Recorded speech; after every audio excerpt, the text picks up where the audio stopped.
എന്ന് പറയുമ്പോൾ ഇവിടെ സജീവമായിരുന്നു. എല്ലാ തരത്തിൽ തെരഞ്ഞെടുപ്പ് പ്രചാരണ പരിപാടികളിലും എല്ലാം ഉണ്ടായിരുന്നു.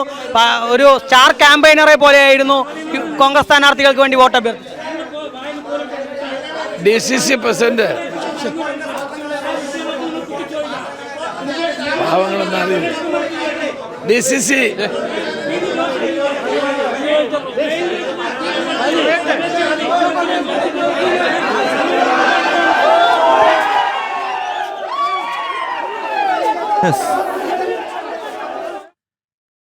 കോൺഗ്രസ് നേതാവ് രമേശ് ചെന്നിത്തല പാലക്കാട് മാധ്യമങ്ങളെ കാണുകയായിരുന്നു. രാഹുൽ മാങ്കൂട്ടത്തിൻ്റെ അടുത്ത അനുയായിയും ഈ തദ്ദേശ തെരഞ്ഞെടുപ്പിലെ UDF സ്ഥാനാർത്ഥിയുമായ ഫെന്നി നയനാൻ ആരാണെന്ന് ആർക്കറിയാം എന്നാണ് രമേശ് ചെന്നിത്തല ചോദിക്കുന്നത്. എന്തായാലും ഓരോ ദിവസം കഴിയുന്തോറും ഈ രാഹുലിനെ ചുമക്കുന്ന കോൺഗ്രസും UDFും വിവിധ വിഷയങ്ങളിൽ പ്രതിരോധത്തിലാകുകയാണ്. ഇപ്പോൾ വീണ്ടും നമുക്ക് പാലക്കാട്ടേക്ക് പോകാം.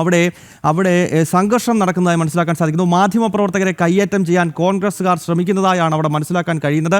നമ്മളുടെ അരുൺ ആലത്തൂർ ഉൾപ്പെടെയുള്ളവർ കോൺഗ്രസിനെ പ്രകോപിപ്പിക്കുന്ന ചോദ്യങ്ങൾ രമേശ് ചെന്നിത്തലയോട് ചോദിക്കുന്നുണ്ടായിരുന്നു. എന്തായാലും ഇപ്പോൾ ഈ മാധ്യമപ്രവർത്തകരെ കയ്യേറ്റം ചെയ്യാൻ കോൺഗ്രസ്സുകാർ ശ്രമിക്കുന്നു എന്നാണ് മനസ്സിലാക്കാൻ കഴിയുന്നത്. യെസ് മാധ്യമങ്ങൾ ചോദിച്ച ചോദ്യങ്ങളിൽ പ്രകോപിതരായ കോൺഗ്രസ്സുകാർ ഇപ്പോൾ ഇതാ മാധ്യമപ്രവർത്തകർക്ക് നേരെ തിരിഞ്ഞിരിക്കുകയാണ്. രമേശ് ചെന്നിത്തല അല്പസമയം മുൻപ് അവിടെ മാധ്യമങ്ങളെ കാണുന്ന ഘട്ടത്തിൽ രമേശ് ചെന്നിത്തലയ്ക്ക് പോലും പറയാൻ പറ്റാത്ത രീതിയിൽ അവിടെ കൂക്കുവിളിയും പ്രശ്നങ്ങളുമൊക്കെ നടക്കുന്നുണ്ടായിരുന്നു. അരുൺ ആലത്തൂർ ആ സ്ഥലത്ത് നിന്നും ചേരുന്നുണ്ട്. അരുൺ, എന്താണ് നമ്മൾ ഈ ചോദിക്കുന്ന ചോദ്യങ്ങളാണോ കോൺഗ്രസ്സുകാരെ പ്രകോപിപ്പിക്കുന്നത്? പറയൂ. കോൺഗ്രസ് പ്രതിരോധത്തിലായിരിക്കുന്ന സാഹചര്യമാണ് ഉള്ളത്. ഇപ്പോൾ രമേശ് ചെന്നിത്തലയുടെ പ്രതികരണം ഇവിടെ എടുക്കുകയായിരുന്നു മാധ്യമങ്ങൾ. ആ സമയത്താണ് മാധ്യമങ്ങൾക്ക് നേരെ കോൺഗ്രസ് പ്രവർത്തകർ തട്ടിക്കയറുന്ന ഒരു സാഹചര്യം ഉണ്ടായിരിക്കുന്നത്. അതായത് രമേശ് ചെന്നിത്തലയോട് മാധ്യമങ്ങൾ കൃത്യമായി ചോദ്യങ്ങൾ ചോദിക്കുമ്പോൾ ആ ചോദ്യങ്ങൾക്ക് നേരെ അസഹിഷ്ണുതയുമായിട്ട് കോൺഗ്രസിന്റെ പ്രവർത്തകരും ഒരു ഭാഗം നേതാക്കളുമൊക്കെ രംഗത്തെത്തുന്ന സാഹചര്യമായിരുന്നു. പല മാധ്യമ പ്രവർത്തകർക്ക് നേരെയും തട്ടിക്കയറുന്ന ഒരു സാഹചര്യമായിരുന്നു ഇവർ സ്വീകരിച്ചത് എന്നുള്ളതാണ്. ഇപ്പോഴും അവർ അവിടെ തടിച്ചുകൂടി നിൽക്കുന്നുണ്ട്. മാധ്യമങ്ങൾ കൃത്യമായിട്ട് ചോദിക്കാനുള്ള ചോദ്യങ്ങൾ, അതായത് രാഹുൽ മാങ്കൂട്ടത്തിൽ വിഷയവുമായി ബന്ധപ്പെട്ട് രമേശ് ചെന്നിത്തലയോട് കൃത്യമായി ചോദ്യങ്ങൾ ചോദിക്കുമ്പോൾ ആ ചോദ്യങ്ങളിൽ അസഹിഷ്ണുത പ്രകടിപ്പിച്ചുകൊണ്ടാണ് കോൺഗ്രസ് പ്രവർത്തകരും നേതാക്കളും ഒക്കെ ഇപ്പോൾ രംഗത്തെത്തിയിരിക്കുന്നത്. പാലക്കാട് കുത്തന്നൂർ എന്ന പ്രദേശത്താണ് ഇത്തരമൊരു സംഭവം ഉണ്ടായിരിക്കുന്നത്. ആ കുത്തന്നൂർ എന്ന ഭാഗത്ത് കോൺഗ്രസിന്റെ ഒരു പരിപാടിയിൽ, തെരഞ്ഞെടുപ്പിനോടനുബന്ധിച്ചുള്ള ഒരു പരിപാടിയിൽ പങ്കെടുക്കുന്നതിന് വേണ്ടിയാണ് രമേശ് ചെന്നിത്തല ഇവിടേക്ക് എത്തിയത്. അങ്ങനെ രമേശ് ചെന്നിത്തല ഈ പരിപാടിയിൽ പങ്കെടുക്കുന്നതിന് വേണ്ടി എത്തിയപ്പോഴായിരുന്നു മാധ്യമങ്ങൾ സ്വാഭാവികമായിട്ടും ഈ ഒരു രാഹുൽ മാങ്കൂട്ടത്തിൽ വിഷയത്തിൽ കോൺഗ്രസിന്റെ ഈ രാഹുലിനെ പുറത്താക്കുന്നത് ഉൾപ്പെടെയുള്ള നടപടികൾ ഉണ്ടാവുമോ, MLA സ്ഥാനം രാജിവെപ്പിക്കുന്നത് ഉൾപ്പെടെയുള്ള നടപടികൾ ഉണ്ടാവുമോ എന്നുള്ള ചോദ്യം സ്വാഭാവികമായിട്ടും രമേശ് ചെന്നിത്തലയോട് ചോദിച്ചത്. മാത്രമല്ല കോൺഗ്രസ് ഈ വിഷയത്തിൽ വലിയ പ്രതിരോധത്തിലായിരിക്കുകയല്ലേ, കോൺഗ്രസിനെ സംബന്ധിച്ചിടത്തോളം വലിയ പ്രശ്നങ്ങളല്ലേ ഈ വിഷയത്തിൽ എന്നുൾപ്പെടെയുള്ള കാര്യങ്ങളൊക്കെ ഈ നേതാക്കളോട് രമേശ് ചെന്നിത്തലയോട് ചോദിച്ച വേളയിലാണ് ഇത്തരത്തിൽ ഈ ഒരു കോൺഗ്രസിന്റെ പ്രവർത്തകരും നേതാക്കളും ഒക്കെ ഇങ്ങനെ തട്ടിക്കയറുന്ന, പ്രാദേശിക നേതാക്കളും അതുപോലെ തന്നെ പ്രവർത്തകരുമൊക്കെ മാധ്യമങ്ങൾക്ക് നേരെ തട്ടിക്കയറുന്ന സാഹചര്യം ഉണ്ടായിരിക്കുന്നത് എന്നുള്ളതാണ്. ഏതായാലും കോൺഗ്രസിനെ സംബന്ധിച്ചിടത്തോളം അവർ എത്രത്തോളം പ്രതിരോധത്തിലായി മാറിയിരിക്കുന്നു രാഹുൽ മാങ്കൂട്ടത്തിൽ വിഷയത്തിൽ എന്നുള്ളത് സൂചിപ്പിക്കുന്നത് തന്നെയാണ് ഈ ഒരു സംഭവം എന്നുള്ളതിൽ സംശയമില്ല. ഗൗതം. അത് തന്നെയാണ് അരുൺ. അതായത് അരുൺ ഉൾപ്പെടെയുള്ളവർ ചോദിച്ച ചോദ്യങ്ങളാണ് കോൺഗ്രസ്സുകാരെ പ്രകോപിപ്പിക്കുന്നത് എന്നത് ഒരു വസ്തുതയാണ്. കാരണം ഈ രാഹുൽ എന്ന് പറയുന്ന ഇങ്ങനെ ഒരു വ്യക്തിയെ, പ്രത്യേകിച്ച് ബലാത്സംഗ കേസിൽ ഉൾപ്പെടെ പ്രതി ചേർക്കപ്പെട്ടൊരു വ്യക്തിയെ പാലക്കാട്ടെ നിഷ്കളങ്കരായിട്ടുള്ള ജനങ്ങളുടെ തലയിലടിച്ചത് ഷാഫി പറമ്പിലിനെ പോലെയുള്ള കോൺഗ്രസ് നേതാക്കളാണ്. അപ്പോൾ ഈ കാര്യമാണല്ലോ രമേശ് ചെന്നിത്തലയോട് ആവർത്തിച്ച് ചോദിക്കുന്നത്. മാത്രമല്ല, ഒരു MLA കേരളത്തിൽ നിന്നും മിസ്സിംഗ് ആയിട്ട്, കാണാമറയത്തായിട്ട് 7 ദിവസം പിന്നിടുകയാണ്. അപ്പോൾ ഇത്തരം ചോദ്യങ്ങൾ ചോദിക്കുമ്പോൾ എന്തിനാണ് പ്രകോപിതനാകുന്നത്? മാത്രമല്ല, ഈ ഫെന്നി നയനാൻ എന്ന് പറയുന്ന വ്യക്തിയെ പറ്റി ചോദിക്കുമ്പോൾ, ഫെന്നി നയനാൻ UDFന്റെ സ്ഥാനാർത്ഥി കൂടിയാണ്. പക്ഷേ രമേശ് ചെന്നിത്തല വളരെ സിമ്പിളായിട്ട് ഉത്തരം പറയാൻ ശ്രമിക്കുന്നത് ആർക്കറിയാമെന്ന് ചോദിക്കുകയാണ്. ഈ ഫെന്നി നയനാൻ സ്ഥാനാർത്ഥിയാണെന്ന കാര്യമാണ് മാധ്യമങ്ങൾ ചൂണ്ടിക്കാണിച്ചത്.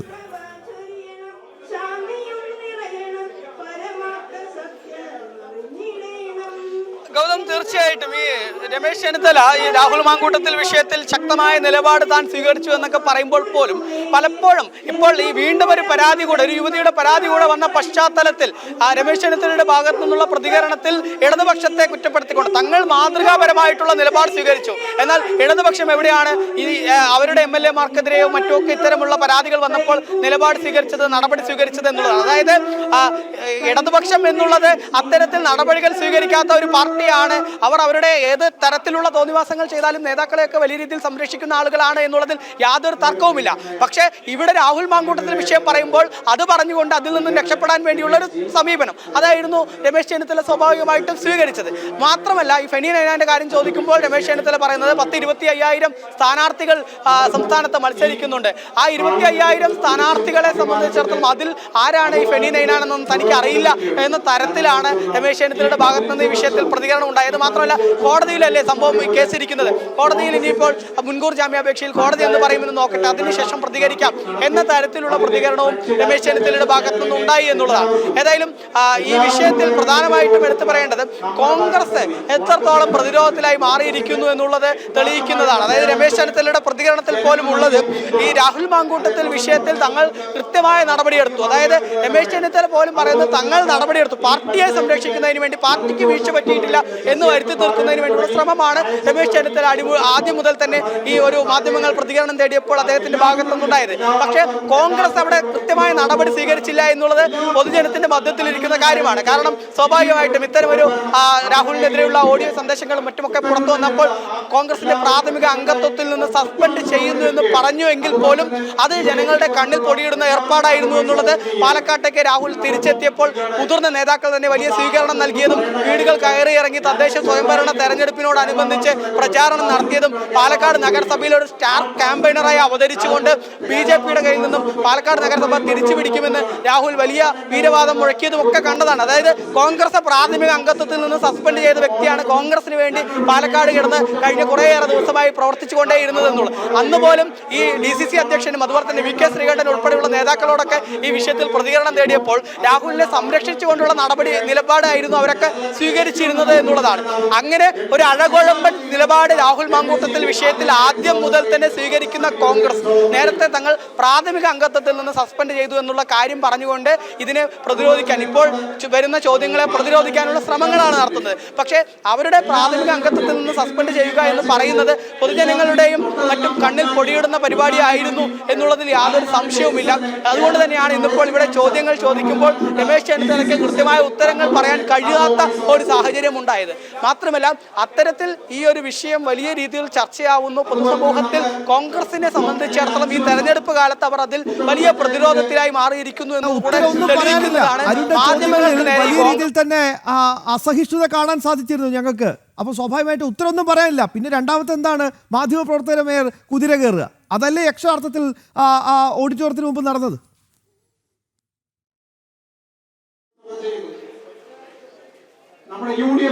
ശ്യാമ, തീർച്ചയായിട്ടും അത്തരത്തിൽ തന്നെയാണ്. ഒരു കൃത്യമായ ഉത്തരം പറയാനോ ഇല്ലാതായതോടുകൂടെ മാധ്യമങ്ങൾക്ക് മെക്കിട്ട് കയറുക എന്നുള്ള നിലപാടാണ് കോൺഗ്രസ് ഇവിടെ സ്വീകരിക്കുന്നത് എന്നുള്ളതാണ്.